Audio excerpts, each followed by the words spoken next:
Welcome to the Holmlands Adventure Podcast.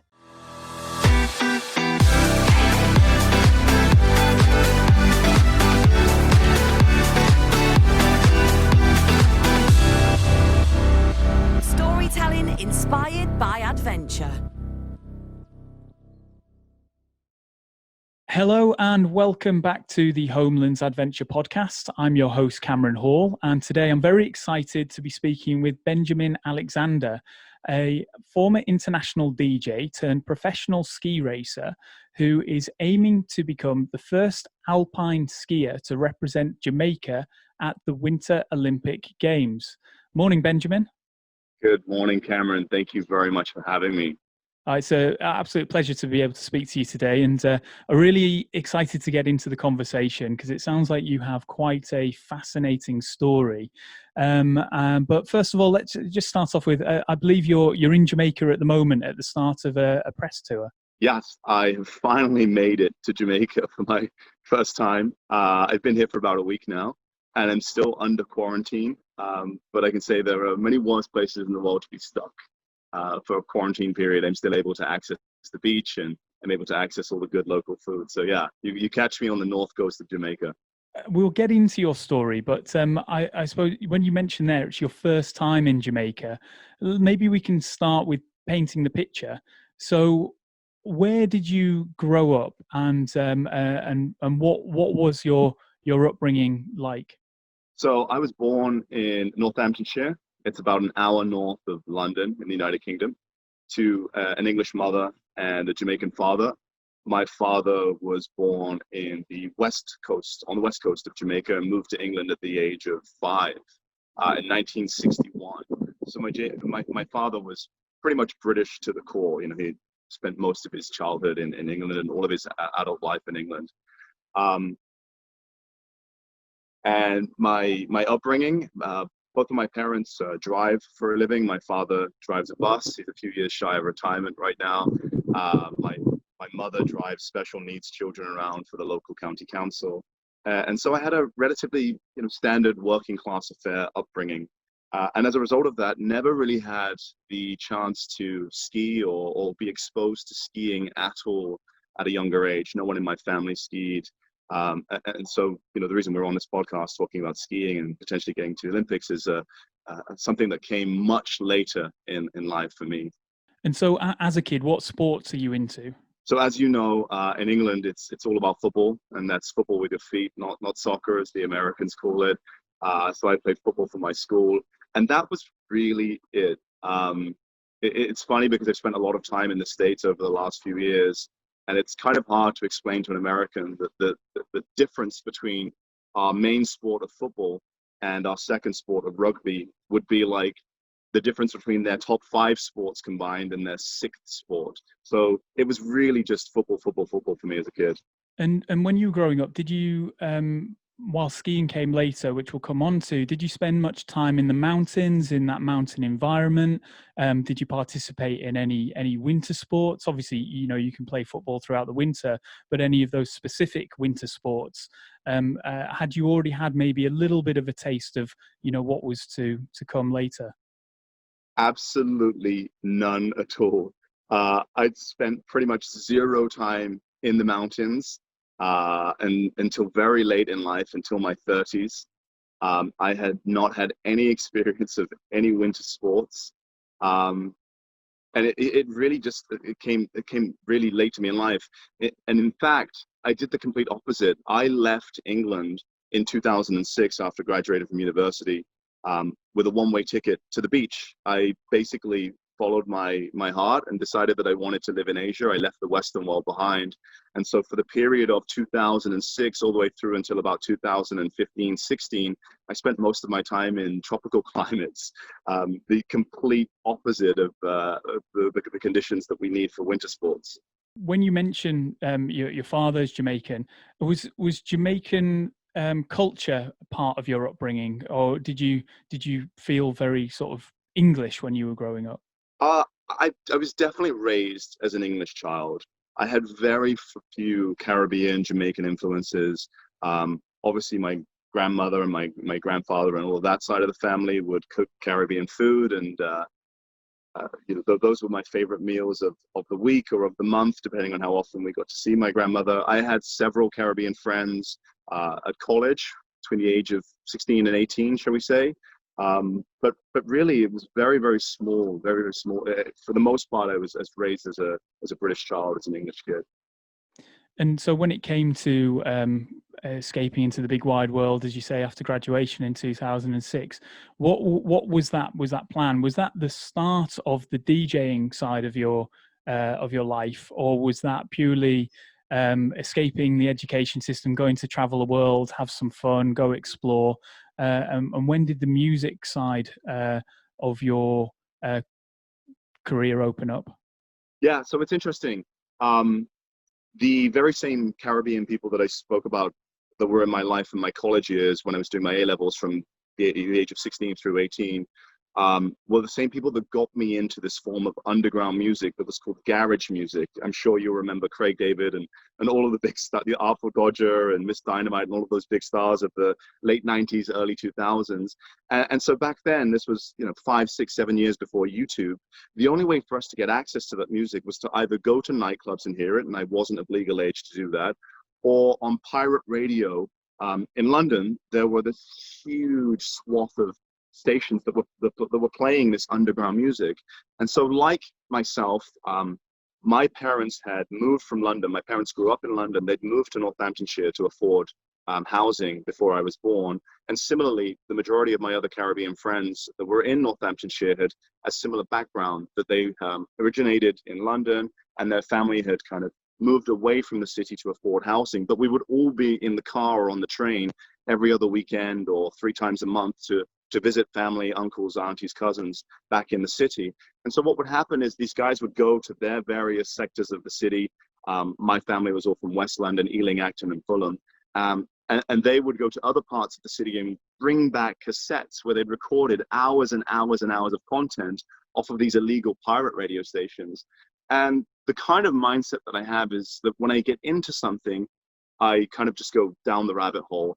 And the only way for me to really recreate these experiences was to go out and buy the records myself.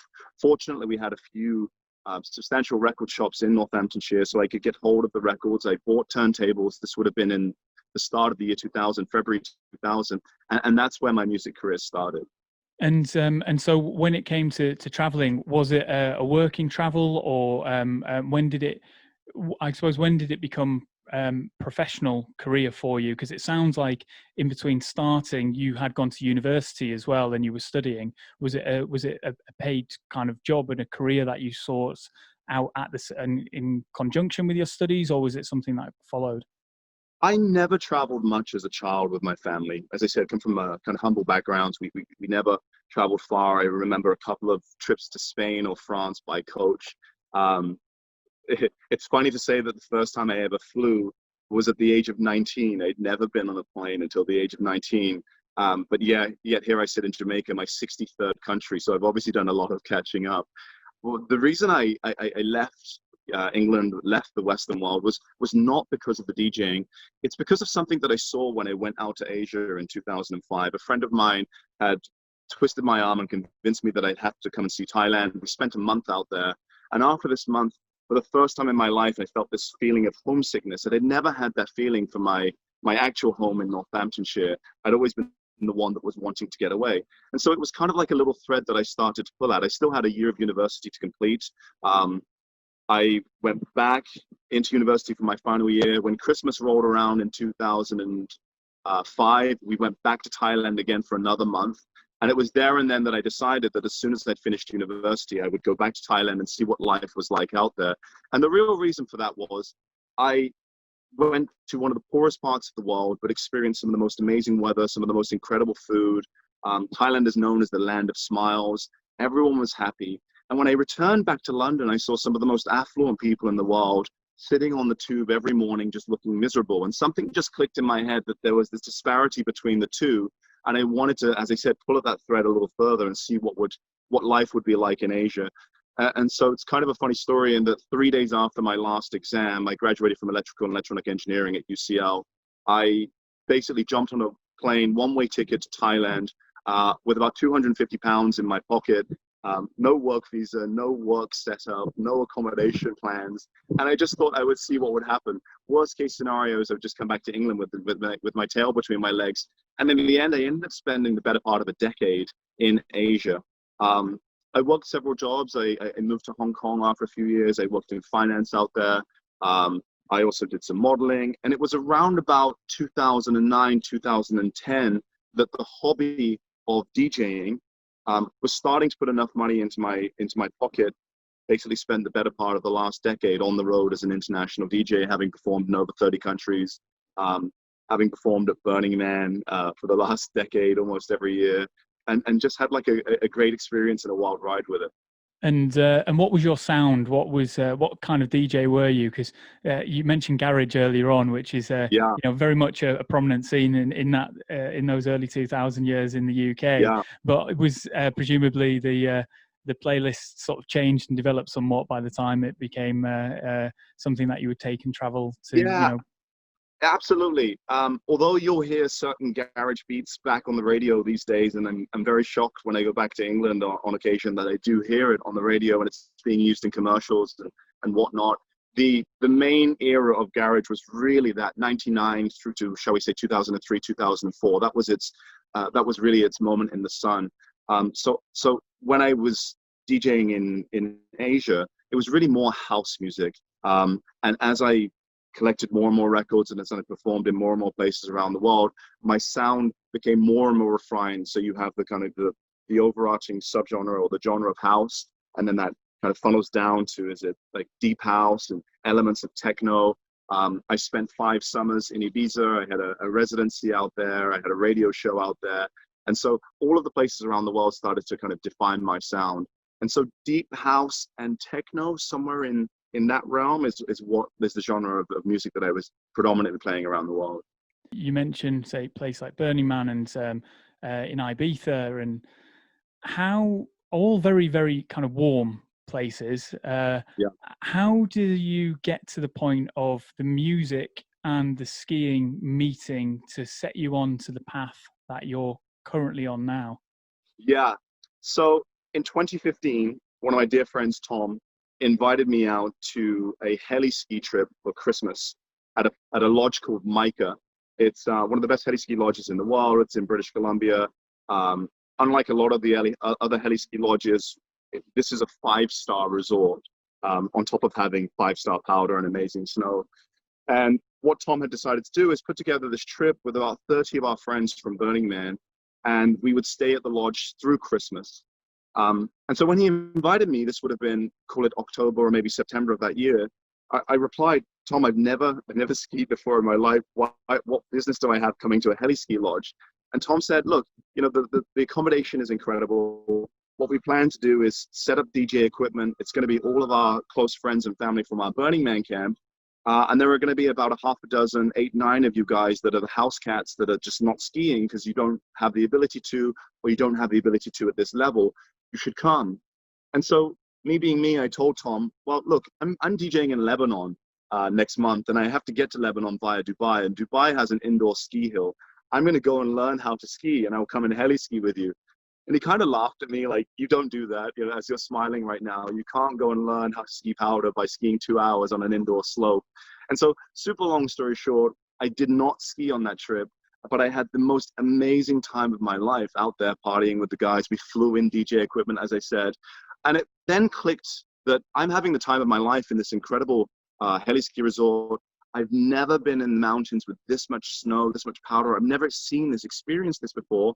And I kind of set the gauntlet to myself that I would not return to that heli ski lodge because it was an annual trip that he put together, unless I was going to be one of the participants that was also jumping out of the helicopter multiple times each day throughout the trip and just having the most amazing time of my life. And it just really started there. That was the impetus to say, okay, this is something I want to do.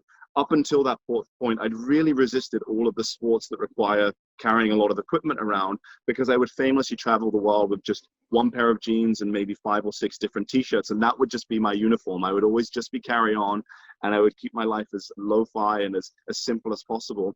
And so the thought of these heavy sports was just the polar opposite to what I wanted to do. But having experienced this, I was hooked and decided that this is what I wanted to do.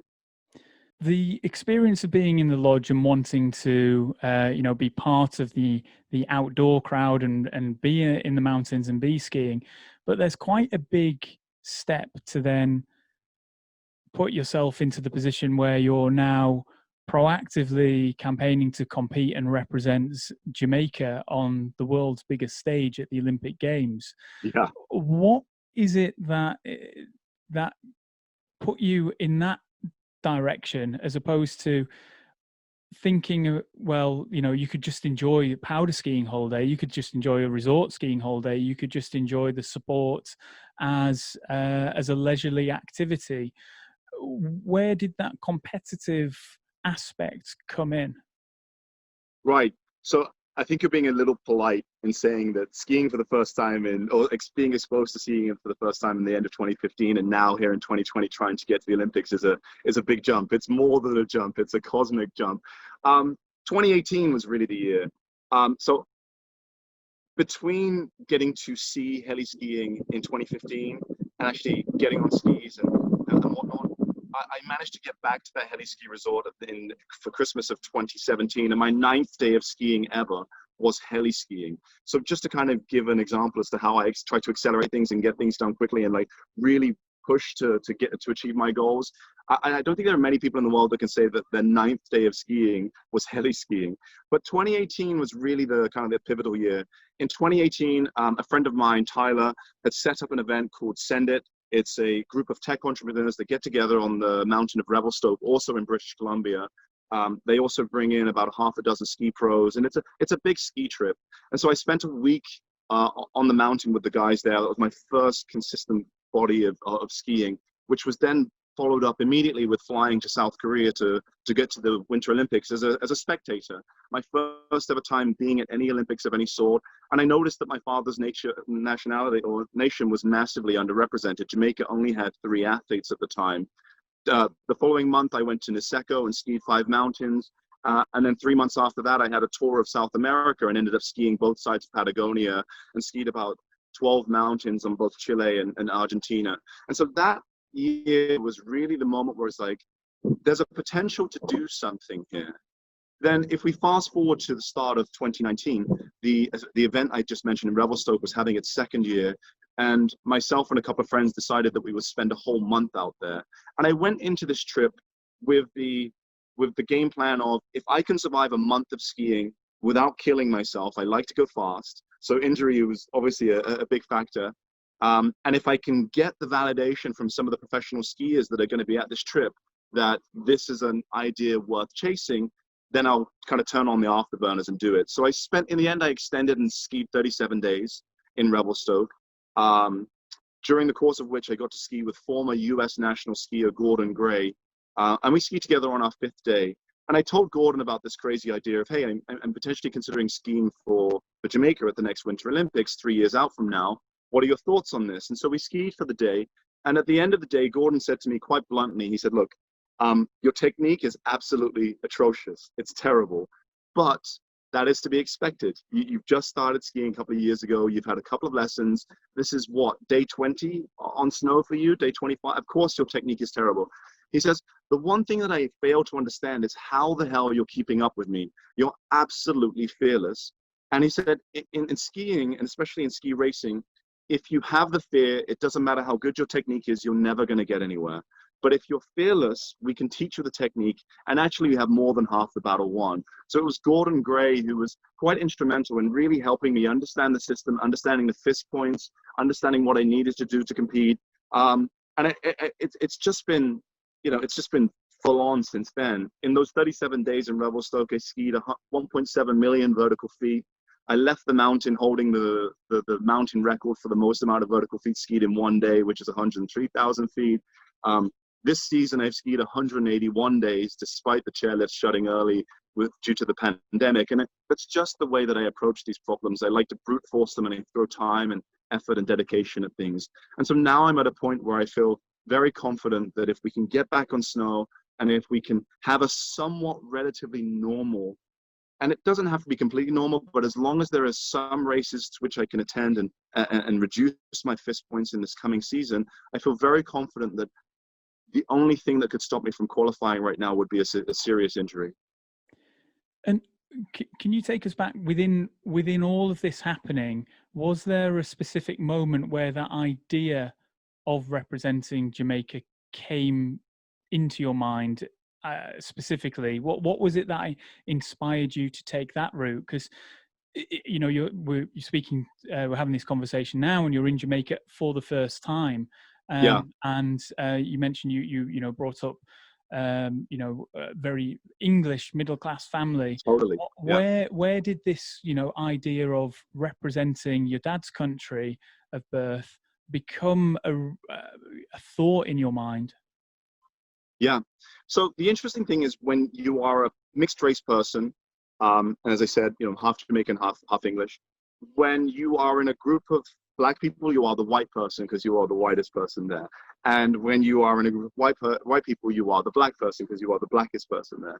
And so obviously with skiing being a predominantly white sport, whenever I was skiing with my friends, and especially at this event, Send It, which is predominantly a lot of white people, the joke is that I am the Jamaican skier, the Jamaican on ice. The references to Cool Runnings and the Jamaican bobsleigh team are thick and fast from all of the people around me. And so it just naturally became that thing. I am the Jamaican skier. Obviously, Cool Runnings, the movie, came out in '93 when I was 9-10 years old, and that played a huge part in my upbringing. I'm sure you watched it a dozen times as well. And it was a very proud moment for me as a child. And so when thinking about taking skiing to the next level, for some reason, skiing for England never really came into the equation. I was the Jamaican skier. I was the Jamaican, even though, I hold dual citizenship and I'm raised as a British person, it just never really entered the equation. And then going to the Olympics in 2018 and seeing the lack of representation for the country of Jamaica, despite what I thought would have been the wave of people that would have been interested in winter sports of Jamaican heritage and of Jamaican background after the Cool Runnings movie, just kind of gave me that idea that maybe that's something that I can slot into there, and maybe I can help that push that direction, push that idea. And obviously in 2020, the Black Lives Matters movement has come very much to the fore and is now more in the public consciousness and thought process than it's ever been before. And just outside of sort of your aims and ambitions, which we can perhaps come back into, just on a very human level, what have been your experiences of that movement and your perhaps thoughts of it, and in terms of it making a difference and where we are now, just on a very fundamental level to you personally? Yeah. So since the killing of George Floyd and the release of that video, and the real kind of the catalyst for this movement, shall we say, I've been in a bubble of somewhat, in that I've been in Jackson Hole, Wyoming, pretty much predominantly for that period. Just getting to Jamaica last week. Jackson's quite a white place. It's Middle America. Wyoming is the least populated state in the entire country. In terms of population density and whatnot. And so in terms of actual day-to-day, I've been somewhat insulated from it. It hasn't really had much effect on the town of Jackson. I will admit there were a couple of marches and a couple of vigils which I attended, which I was super happy to see. But I want to say the most interesting thing that's come out of this whole movement for me personally is that people feel comfortable to have these uncomfortable conversations. It's given people the opportunity to say, well, I never knew that was a thing. Can we have a conversation about this? And it's been a conversation starter. And even overhearing other conversations in the park or restaurant tables next door about people having these uncomfortable conversations is a huge move forward for racial equality and the rights of Black people in this country and beyond. So I think it's been a great thing. And I hope to see more of it. And when you mention that in amongst the people that you're spending time with on the mountain, you're known as the Jamaican skier, is that something that bothered you? No, the island of Jamaica always has this kind of mystique, or this kind of cachet about it. Bob Marley, Cool Runnings.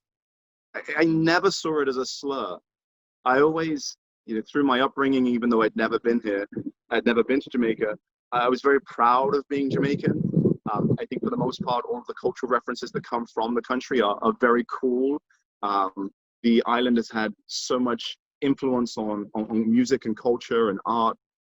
It punches well above its weight class if you think about the population. And so I never took it as a slur.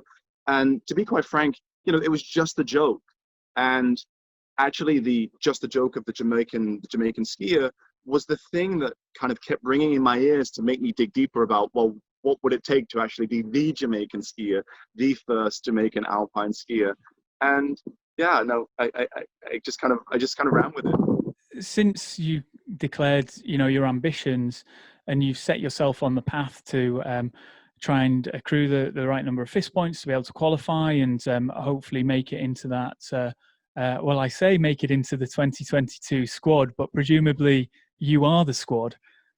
I am the ski team, yes.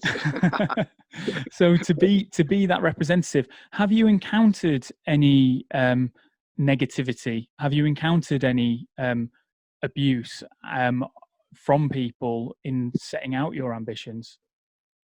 I'm super happy to say that I have, from the ski race community and from the skiing community at large, they have been nothing but supportive and helpful. Up until this point in the world of skiing, I have not received any kind of like negative looks or anything like that. So, I'm happy to report that totally. And when it comes to white privilege, I think skiing is that sport which it is incredibly white privilege. It's perhaps an epitome of what white privilege is in many ways, and certainly with the movement happening, we're all looking more inwardly towards ourselves. And when I think about who we are and what we do as a business, it's difficult to know where to come at the conversation from, because we primarily operate within a world that is incredibly whitewashed. How much of a role do you see the position that you're in now in becoming perhaps a figurehead for more people of different ethnic backgrounds to be able to get into the sport of skiing, and perhaps just in winter sports in general? Yeah, absolutely. So I think that for the most part, the reason the sport is associated with white privilege is it's severalfold. First of all, it's an expensive sport. Okay, so you need to be blessed financially to be able to afford the sport, typically, or at least that's the assumption. You need to be blessed geographically if you're not blessed financially, or you need to have a combination of the two. Maybe you grew up near mountains and had easy access to them, or you need to be blessed by virtue of the fact that your parents skied. And if you are of the Black community, statistically, let's just talk about America, you are more likely to be in cities and less likely to be near mountains. You are more likely to have less, disposable financial means to be able to get into an expensive sport such as skiing. And you are also less likely to have your parents ski and then, ski as a child. So you kind of like have the deck stacked against you. Similarly, as I've explained so far, all three of those were stacked against me geographically. Parents didn't ski, and financially.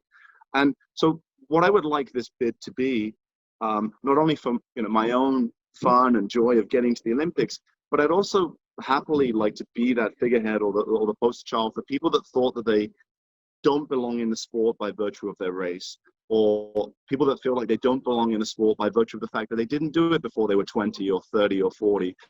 And I hope that me doing what I'm doing, especially coming into the game so late and also having the deck stacked against me in the same way that many other people may do, I hope that I can show that if you apply yourself to something and you really want to achieve something, then success can be had in anything, really, not just skiing. And I'm really happy to kind of like wave that flag. So today, I believe you're 37. Yes. You've been skiing for 5 years. Yes. And that time on snow that, a lot of the people that you'll be competing against with all being well, that you make it to qualify for 2022. They've had years and years of training and time on snow, which is just something which you can't reclaim, even though it sounds like you're spending as much time as possible that you can in the mountains. With all of these external factors and challenges that are there, two-part question: how daunting are they for you? And also, outside of those, what's the most daunting internal battle that you're perhaps facing within your path and goal? Okay, so daunting external factors. You're absolutely right. It is going to be nearly impossible for me to catch a child that was skiing since the age of 2, and ski racing since the age of 7, and now here they are, mid 20s, and are at the Olympics, and they've truly dedicated themselves to the sport. But for the most part, I feel that given the amount of time and effort that I'm putting in, I'm going to be able to catch up to the pack, shall we say. My intention, I have no delusions of grandeur here. I'm not going to be on the podium. I don't think that I'm going to get a medal unless something crazy happens. But what I would like to do is have a respectable result. And that means finishing in the top half of the pack, the top third of the pack, or whatever that may mean. And I just truly believe that when you attack something with the mindset of an adult, and you are very disciplined and dedicated to your cause, every hour that you spend learning something can be worth 5 or 10 hours of what a kid may have spent on snow, barely listening to the coach, checking in on Instagram and TikTok in between runs, and really not caring, being there because they were forced to be there because of their parents, or for whatever reason that they find themselves there. And so I truly believe that I'm going to be able to catch up and give a respectable performance. I do not plan to come last, is what I'm saying here. With regards to internal factors, I think the biggest fear right now is potentially struggling with the financial side of the bid. It's a sad but little known fact that the majority of Olympians finish their Olympic bid or come out on the other side of the Olympics $30,000 to $50,000 in debt. For the most part, training prevents them from having a job at the same time, and so they throw their all and their personal savings into getting to the Olympics. And it's financially challenging and it's financially taxing. And so a big part of the reason why I'm here in Jamaica right now is not only to kind of experience the culture and finally tick this country off of the list and do what I should have done decades ago, but also to speak to sponsors and hopefully find companies that are interested in my story and to help push me forward. Really, the financial thing is the only thing that weighs on my mind right now. In terms of the physical side of things, the mental side of things, I'm completely ready, and I'm excited for the journey, and really do enjoy the journey. So let's talk practicalities. There's obviously 5 ski racing disciplines, and I believe it's GS is your key focus on the alpine side of things. Yes. And is Nordic skiing an element that you're also looking to compete in as well? Yeah, so it's really interesting. The reason I enjoy skiing is because there is nothing quite like that sense of gravity flying you down a hill, flinging you across this frozen water at up to 70 miles an hour. There's just something about that sensation, that feeling. I love speed. I love motorcycles. I love to be on kite surf. I kite surf. I love to do things that involve propulsion and speed. I love to drive fast, etc., etc., etc. And when I sat down with Gordon Gray and we assessed the disciplines and we figured out what would give me the greatest chance of getting to the Olympics, we ruled out the speed disciplines, which is downhill and Super G, because the prerequisites for qualification for a B standard athlete, which is what I will be qualifying as, are an order of magnitude harder than they are to qualify for the technical events, which are slalom and giant slalom. So with giant slalom being the faster of the 2 events, we settled on giant slalom. Now, this whole Nordic thing had never really been on my mind at all until COVID hit. And so what happened is in the middle of March, I was in Jackson Hole, the ski lifts stopped running, all of the resorts shut. And I was faced with this decision of, do I stop skiing or do I just learn backcountry skiing? I'd never really had much experience other than when I was heli skiing. And so the obvious answer was to keep training, to keep skiing. Now, being fanatical about the sport, in the several months since the chair stopped spinning, I've skied over 100 days in the backcountry.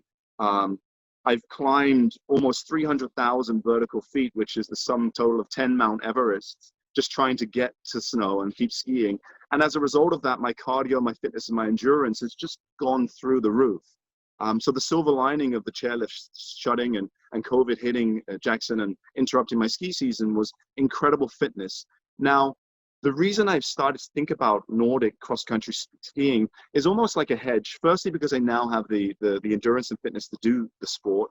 But secondly, I fear that if we don't have a normal ski season where races are not permitted, where chairlifts have weird operational hours, where racing really gets pushed to the back burner, and it becomes difficult for me to qualify and get my points because of that situation that's out of my control, then I feel that Nordic skiing, which doesn't require any of those things, might still have the potential of having a somewhat normal season, in which case my ambition of getting to the Olympics in a winter sport and representing the nation of Jamaica is not lost.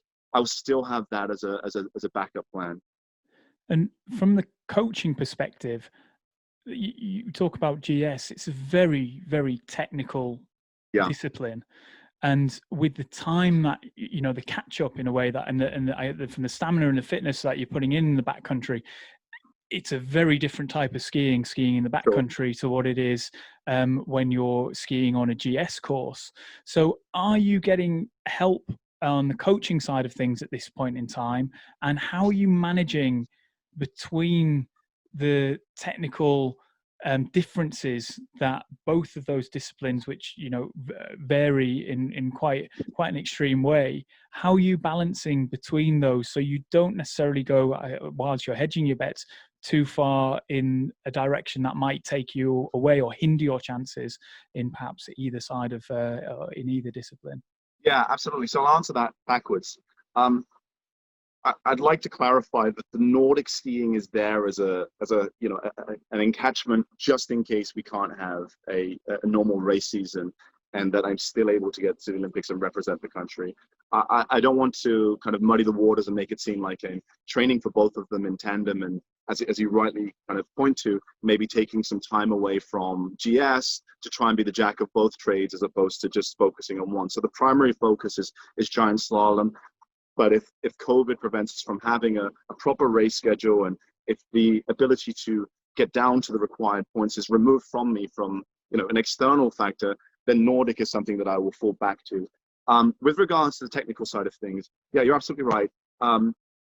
GS is effing technical was a statement that I heard from a pretty prominent coach just a while ago, and it's something that is not easy. I've had 6 races thus far, and one of the things that really struck me is, my first race in Big Sky, Montana in January of this year, is the technicality required, especially on the slower sections, to be as efficient and to be able to conserve as much speed as possible. I do not yet have a full-time coach, but I've been to several race camps. I just finished a race camp in Mount Hood with Phil and Steve Mayer, which was very helpful. The guys were quite impressed with my abilities given the short amount of time that I've spent on snow. And as I now get through this first full season of skiing and racing, the intention is to find a full-time coach and just really spend all of my time in gates, all of my time doing drills. And I truly believe that I'll be able to get to a qualification within the next ski season, which is well ahead of the deadline to do so. The great thing about being in Jackson Hole is that it's one of those mountains that just attracts a certain type of skier, the full-on redliner type of skier. So with that in mind, there are lots of professionals there and lots of professionals within my friend group that I regularly get to ski with that are often helping me out and kind of pushing me in the right direction. Being potentially the first alpine ski racer to represent Jamaica, what sort of help do you have from the country that you're aiming to represent? Because presumably there's not too much of an infrastructure in the country to help to provide the support that you would need for the specific discipline. Yeah.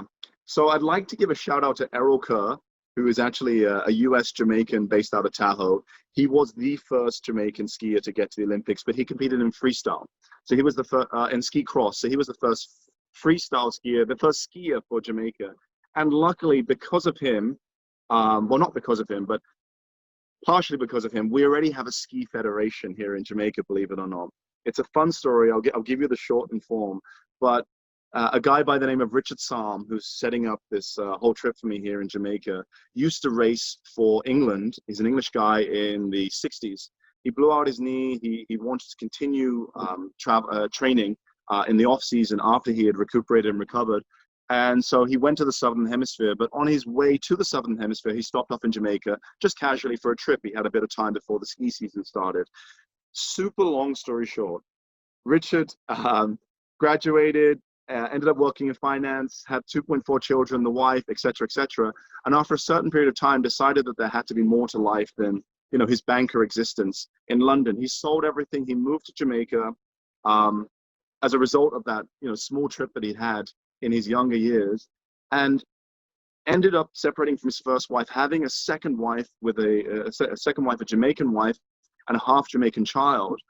And because Richard himself used to ski for his country, he wanted Andrew, his oldest son, to ski, and then eventually decided that maybe he could ski and get to the Olympics. So Richard had actually set up the Ski Federation back in the mid-90s, hot on the tails of Cool Runnings. So we've had a Ski Federation for almost 25 years, but only one athlete to get to the Olympics, and no alpine skiers.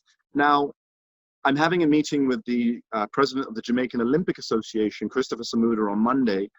And I feel that Christopher, who's new to the role, he takes the role from his predecessor who was there for 40 years. So imagine the success that you would have seen as the president of the Olympic Association in the last 40 years of Summer Olympic Games. I mean, Jamaica won 10, maybe 11 medals at the last Summer Games. So, you know, the guy's probably seen 200 to 400 medals in that reign. So Christopher himself has some pretty big boots to fill. And I feel like after having spoken to him a few months ago, it is his intention to try and make Jamaica's winter offering as strong as the summer offering, as his legacy when he finally steps down from this role, be that 10, 20, 30 years from now. And so I have his full support. I'm looking forward to getting out of quarantine to be able to meet him and see what that really entails. But you know, even just the people in the hotel here are saying, we're proud of you already. You know, I haven't even qualified. I've had phone calls from the local newspapers, the national newspapers here. So I feel like the Jamaicans will get behind me as someone that's trying to do something different and represent the country in a different arena. When I hear your story, the person that springs into my mind is the violinist Vanessa May, who competed for Thailand in the 2014 Winter Olympics in Sochi. And again, she had a music career as you did yourself. And I think I'm right in saying she was 36 when she came to compete for her country. So there's some parallels there. And also, I believe in GS was the discipline that she focused on.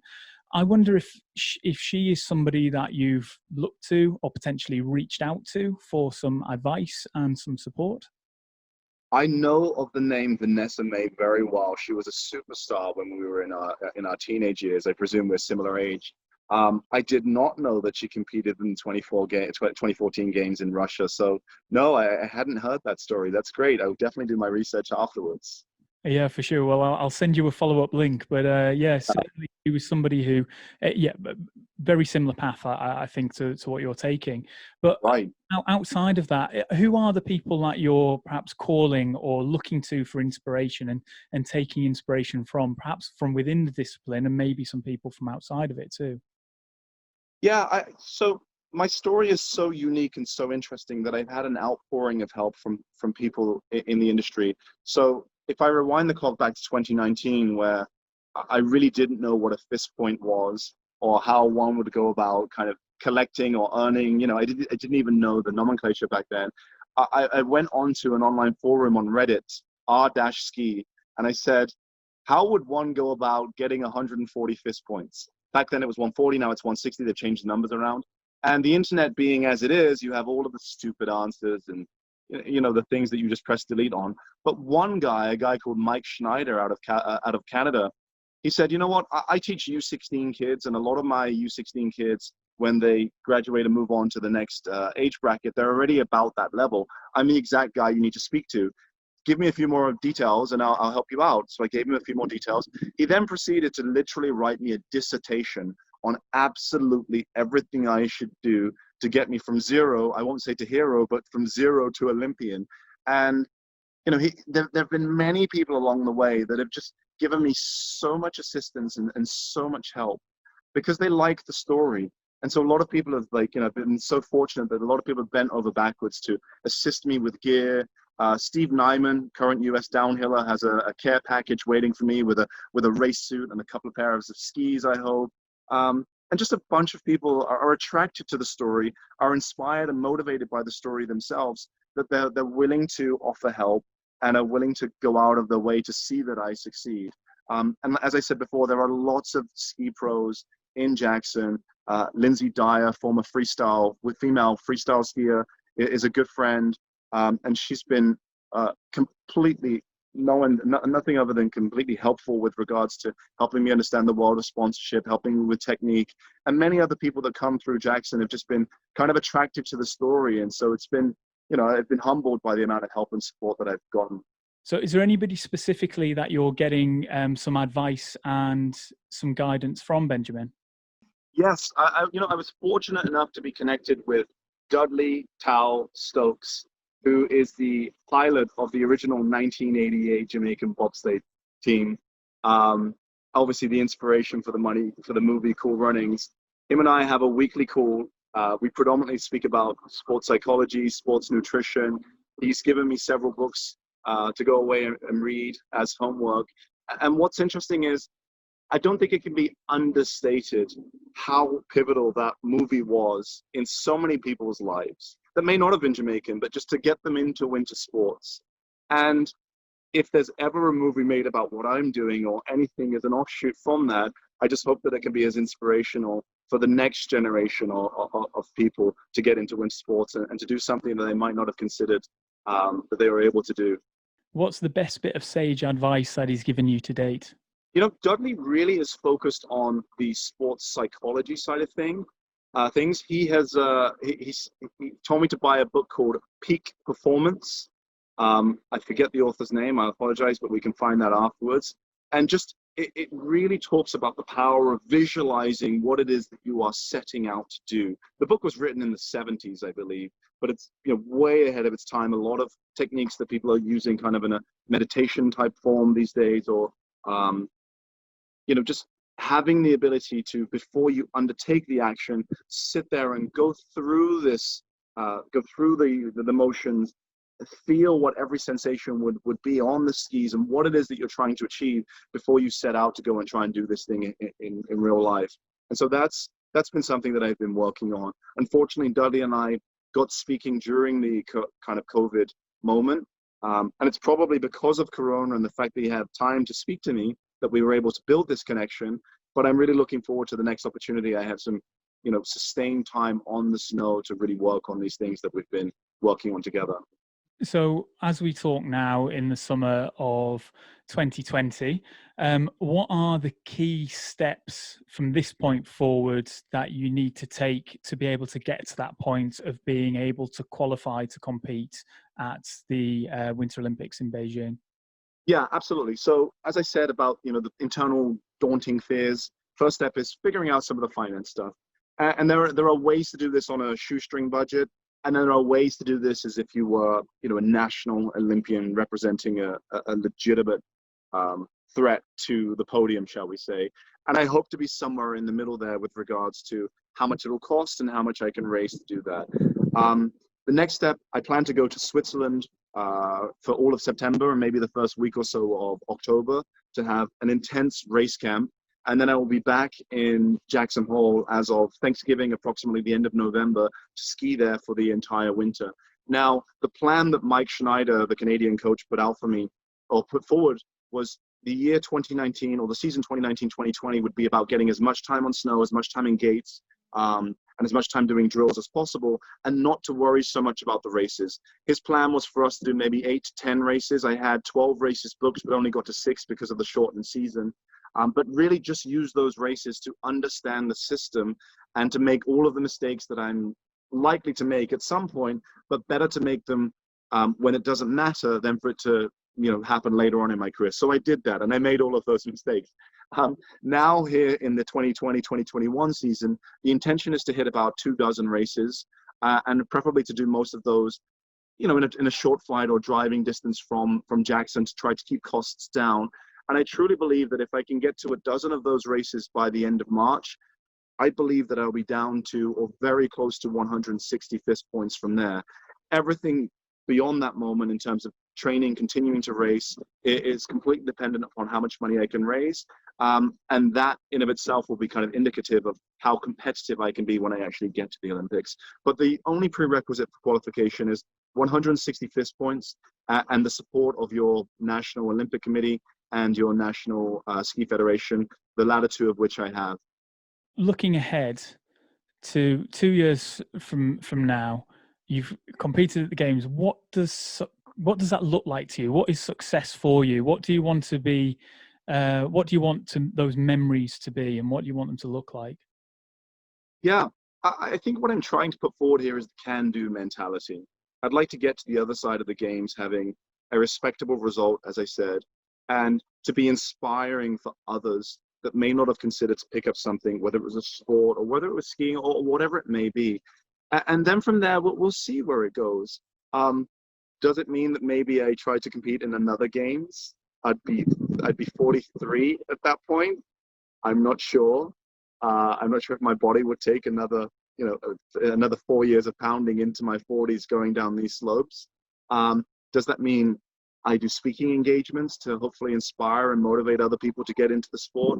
I'm really not sure.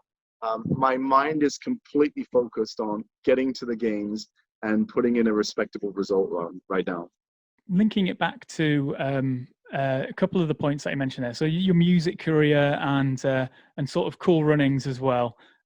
When they make a film out of your story and your journey to compete for Jamaica at the Olympics, what are the 3 tracks that you would like to have on the soundtrack to your movie? Oh, wow.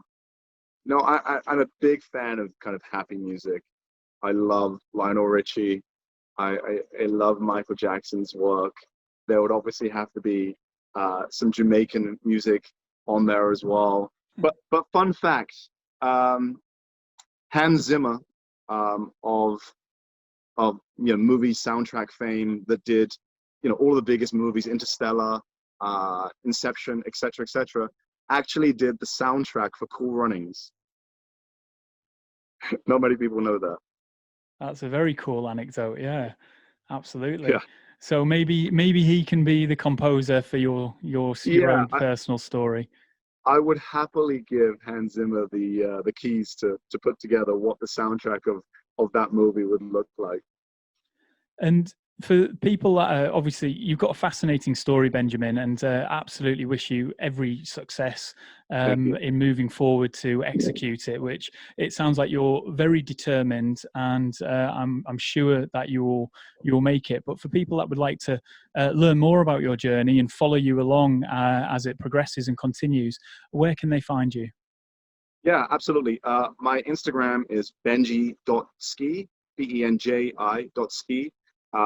And if you just type that into your web browser as well, benji.ski, it'll also take you to a website, which is pretty, just bone skeleton kind of setup right now, but there are more fun things to come there.